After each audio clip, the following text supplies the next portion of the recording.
একজন মানুষ যিনি দরিদ্রের বিরুদ্ধে লড়াইয়ের নতুন পথ দেখিয়েছেন, তিনি ডক্টর মোহাম্মদ ইউনূস, নোবেল পুরস্কার বিজয়ী, যিনি মাইক্রোক্রেডিট দিয়ে লক্ষ লক্ষ মানুষের জীবন বদলে দিয়েছে। ১৯৪০ সালে চট্টগ্রামে জন্ম ডক্টর ইউনূসের।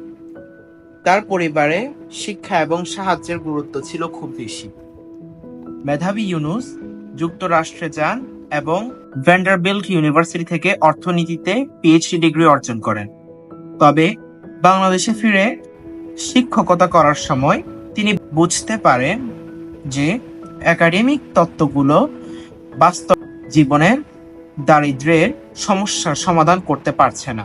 ১৯৭৬ সালে একটি ছোট গ্রামে ভ্রমণের সময় ইউনূস দেখেন উচ্চ সুদের ঋণের কারণে এক মহিলা দারিদ্র্যে বন্দী। তিনি তার নিজের পকেট থেকে ৪২ জন গ্রামবাসীকে $২৭ করে ঋণ দেন, যা পরে মাইক্রোক্রেডিট ধারণার জন্ম দেয়। তার সহজ ধারণা ছিল ছোট ঋণ দরিদ্র মানুষের জীবন গড়তে সাহায্য করতে পারে। ১৯৮৩ সালে এই ধারণা থেকে জন্ম নেয় গ্রামীণ ব্যাংক, যা বিশেষ করে মহিলাদের সাহায্য করতে কাজ করে। তাদের মধ্যে অনেকেই নিজেদের ব্যবসা শুরু করে দারিদ্রতা থেকে মুক্তি পেয়েছে। ডক্টর ইউনূসের এই পদ্ধতি বিশ্বজুড়ে স্বীকৃতি পায়। ২০০৬ সালে তিনি এবং গ্রামীণ ব্যাংক যৌথভাবে নোবেল শান্তি পুরস্কার লাভ করেন। এই স্বীকৃতি শুধু তার কাজকে সম্মানিত করেনি, বরং মাইক্রোফাইন্যান্সের সম্ভাবনাকেও বৈশ্বিক পর্যায়ে উজ্জ্বল করেছে। কিন্তু ডক্টর ইউনূস এখানেই থেমে থাকেনি। তিনি সামাজিক ব্যবসা ধারণার প্রচলন করেন, যেখানে ব্যবসার মূল লক্ষ্য হলো সামাজিক সমস্যার সমাধান, যা মুনাফার চেয়ে বেশি।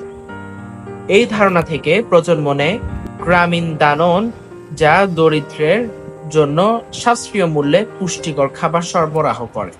ডক্টর মোহাম্মদ ইউনূসের জীবনে সাফল্যের পাশাপাশি চ্যালেঞ্জও কম ছিল না। ২০১১ সালে রাজনৈতিক চাপের কারণে তাকে গ্রামীণ ব্যাংকের ব্যবস্থাপনা পরিচালক পদ থেকে সরে দাঁড়াতে বাধ্য করা হয়। এ পদক্ষেপ আন্তর্জাতিক সম্প্রদায়ের মধ্যে ব্যাপক সমালোচনা সৃষ্টি করে।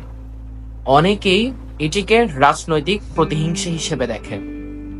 এছাড়াও মাইক্রোফাইন্যান্সের মডেলও সমালোচনার সম্মুখীন হয়েছে।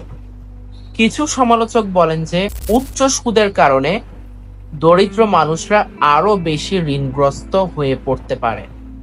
তবে ডক্টর ইউনূস এই সমালোচনার জবাবে সবসময় বলেছেন, মাইক্রোক্রেডিটের মূল উদ্দেশ্য হলো দরিদ্রদের ক্ষমতায়ন করা এবং সঠিক ব্যবস্থাপনার মাধ্যমে সুফল পাওয়া সম্ভব। ডক্টর ইউনূস তার কাজের প্রতি পদক্ষেপ, তার নীতির প্রতি অবিচল থেকেছেন এবং দারিদ্র্যের বিরুদ্ধে তার সংগ্রাম চালিয়ে যাচ্ছেন। তার মতে, ক্ষুদ্র ঋণ এবং সামাজিক ব্যবসা শুধু আর্থিক লাভের জন্য নয়, বরং সমাজের সামগ্রিক উন্নতির জন্য। ডক্টর মোহাম্মদ ইউনূস শুধুমাত্র একজন অর্থনীতিবিদ নন, তিনি লক্ষ লক্ষ মানুষের জন্য আশা এবং পরিবর্তনের প্রতীক। তার জীবনের কাজ আমাদের শিখিয়েছে সহানুভূতি, সৃজনশীলতা এবং প্রতিটি মানুষের সম্ভাবনায় অটল বিশ্বাসের মাধ্যমে কোনো সমস্যাই অমীমাংসিত নয়। এই গল্পটি যদি আপনাকে অনুপ্রাণিত করে, তাহলে লাইক, শেয়ার এবং সাবস্ক্রাইব করতে ভুলবেন না। কমেন্টে জানান ডক্টর ইউনূসের কাজ কিভাবে আপনার জীবনে প্রভাব ফেলেছে। আসসালামু আলাইকুম ওয়া রাহমাতুল্লাহি ওয়া বারাকাতুহু।